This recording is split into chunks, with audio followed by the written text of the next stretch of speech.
the bounty hunters. Are y'all not afraid of the consequences of openly defying the governess? Sally asks and Pukey snorts.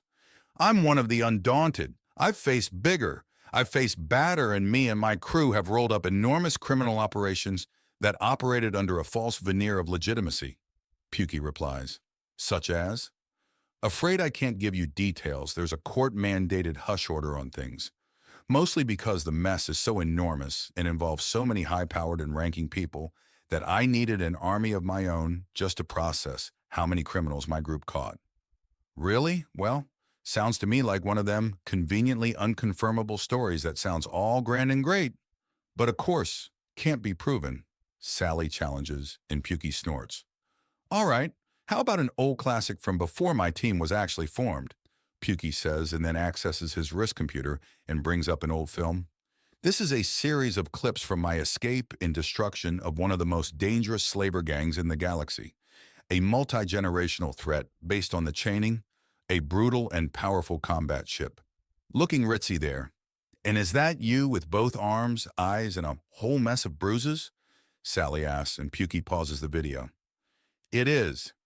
They were one of the earliest attacks on humanity before we started gaining a reputation. Now, I do have an advantage in that they didn't know I can force myself to vomit fairly easily. So the bomb they force-fed me is out of my body and hidden in my hand. Secondly is that they're already down in numbers because a lot of the girls they sent onto our ship were killed off in a hurry. Pukey says. You can hork up whenever you want. Could be useful, Sally notes. Especially if you can hide something in there. For a while. Humans, however, have some really powerful guts, so I've got some strong acid in there. There was a chance that if the bomb was in there the whole time and not thrown up at the first opportunity I had, then it might have been destroyed anyways, Pukey says before smirking. Anyways, care to continue the film? Where is this happening? One of the moons of Rog, a jungle-covered, damp and hot place that's almost the opposite of Mordennon, where instead of drying out or running out of water, you stand a much better chance of drowning, Pukey explains. How do you even breathe in a place like that? Sally asks and Pukey chuckles. With small, shallow breaths. Slytherin answers and Pukey nods. Interesting, Sally says, reaching over and poking the play button, showing that she's paying a great deal of attention to how things are working.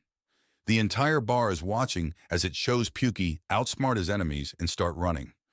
Pukey traces the scar over his cybernetic eye as it shows the snikt slashing down his face. He then flicks his shoulder to get a metal ringing when it shows the desert Nagasha carving off his arm. It takes a few more otherwise silent minutes for the video to run through before it reaches the chaining, and it shows Pukey hijacking the ship with the help of numerous freed slaves. Anyways, that's how I got the ship I have in orbit, as well as a swanky new arm and eye, Pukey says. He found me up there too, Slytherin says, taking off his hat to show off his scarred left half of his face and cybernetic eye. With the lids gone rather than just heavily scarred, Slytherin's preferred red coloration seems to glare out. He then takes off his gloves to show off that his fingers, but not his thumbs, are also cybernetic. So, that's a thing, Sally says. Still, y'all got legit authority to move, even against the local authority? There is some precedence. If you have a license, which everyone in my team has, as either a fully accredited bounty hunter or trainee, then the license itself legally has to be recognized by all member nations of the galactic community. It's part of having any kind of representation. You have to let law enforcement and military movements through. This world, and all its surrounding stellar nations, have representation. This world is technically in the Lablon Empire space, but right on the edge and bordering the Gatin Commonwealth and the Zins Collective. All of them signatories to galactic law, which means my license to seek bounties here is completely legal. It also means an officer of the law vandalizing that license is a galactic offense worth 4,582 credits. What? Just enough for a legit bounty to be put on the head of anyone that messes with a bounty hunting license. What I don't understand is why such sort of law enforcement is needed. If there's big stonking warships larger than cities capable of turning worlds of glass, why are bounty hunters so common? I've spotted at least 50 small groups today alone. Sally asks and Pukey nods. Two things mostly. Axiom lanes and adepts. Axiom lanes are the things that let the galactic community spread really wide. Have Letty ever told you about air currents? How there are places you can ride the wind? They done did that, yeah. Well, an axiom lane is like that, but for spaceships. Most of the wealthiest worlds are right next to or in the paths of these lanes, which means they can trade faster, more reliably, and if they're in trouble, help can arrive much, much faster. Makes sense? It does. Oh, not all the worlds are close to these lanes, are they? So if something goes wrong with someone getting mean and it's too much for the local girls, then a bounty hunter can do the deed? Exactly. That's reason number one, how spread out the galaxy is. Reason number two are adepts, or the local equivalent, desert witches or sand mages or whatever. But they're people that are really, really good at using Axiom for more than one or two tricks. These are the people that can wave a hand and reduce buildings to rubble on the low end. Someone like that can show up anywhere, at any time, and are usually way, way too much for local police or even armies to stop. So you need a specialist, someone that can come out nowhere and hit these people too hard for them to counter or stop. The answer that was found long ago are bounty hunters. Hell, it's actually funny. But one of the first things they get you when you sign up is a discount on specific weapons. They really push tri-tight launching coil guns. A what now? Tri-tight is, I know tri-tight. Hell, I got a blue claw and everything. Sally cuts him off as she pulls a curved knife that she holds in an underhanded fashion from her belt. It's fitted perfectly to her hand and looks like a sky blue karambit knife. Pukey nods and pulls out his backup tri-tight knife and lays it on the table, as does Slytherin, Iris, Helen, and Amira. Lot of blue blades here, if y'all hadn't already convinced me that y'all were serious sorts that had done it. Right, well, a coil gun is a lot like your shooter, but it uses magnets to pull and push metal rather than gunpowder, meaning you can throw any old bit of metal in there, like tri-tight coins, and use them for bullets. The model that's discounted down to a song and a promise to use it well is subsonic, which means it ain't faster than sound, which means it making a sonic boom. Sally interrupts. I ain't got much use for all that there information that my sister rambles on and on and on about. But I ain't stupid. I understand it and remember it. This is just the first time it's ever come up. Anyways, Miss Local, that reminds me. What do you think the retaliation of our good friend the governess will be? She's already sent her bully girls this way because we were asking the wrong questions. Now we've sent her girls into timeout. Pukey asks as he takes and sheathes his knife again, which prompts all the others to do the same. Well, she ain't the type to tolerate disrespect, but y'all gotta understand, she ain't here 'cause she wants to be. She was assigned by the Empire and moaned long loud into empty rooms if she had to, about how much she didn't want to be here, about how much this was a post where political careers went to die, and how nobody gives not one single flick of a damn about a savage little dustball. Dams or no, it's still their duty, and it looks really, really bad if they're caught neglecting it, Slytherin says, and Sally nods before grinning. Tell you what, y'all are clearly for sale as y'all are bounty hunters. What kind of pay do y'all take? I don't got much in the metals that the galaxy goes and pays with, but that don't mean I got nothing. What's the job? Pukey asks. She scans the table first before turning to scan the saloon.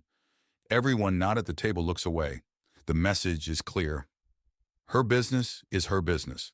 It's my sister. She had her license to make weapons taken away, plumb out of nowhere, and was then arrested for it.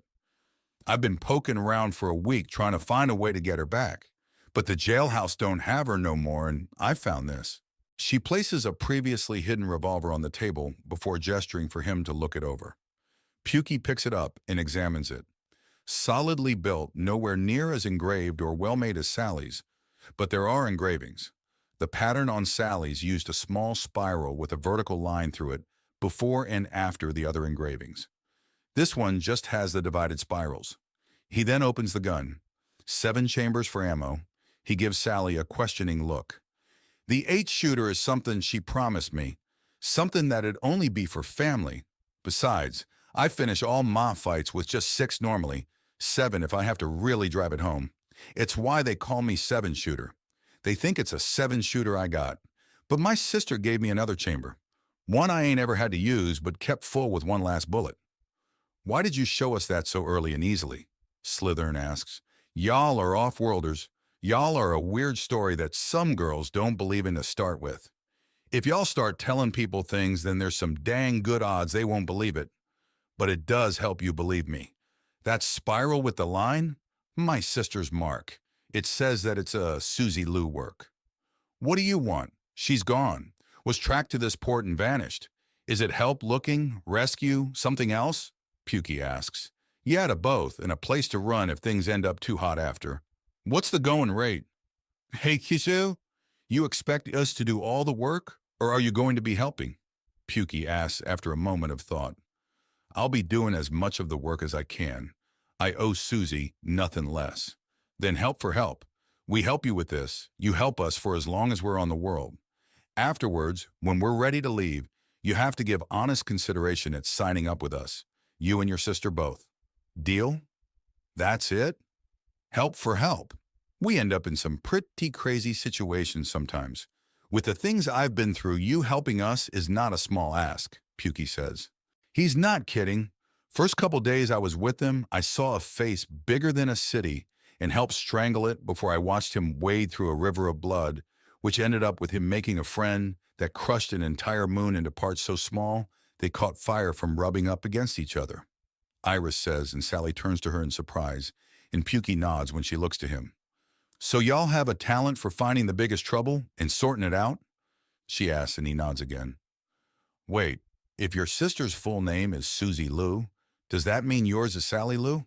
Slytherin asks, and Sally tips her hat down to cover her face. Ain't no one calling me that, she says. I don't get it. It's not a bad name, Slytherin says. Not in galactic trade, no. But it could mean anything locally, Pukey says, and Slytherin lets out a little O sound. Anyway, Sally, do you agree to our arrangement? Help for help? We help with the rescue of your sister, and in return you help us as the local guide on Mordennon until such time as we leave. And before we do, you and your sister both have to think on joining us. Lot of wiggle room in this deal, Sally says.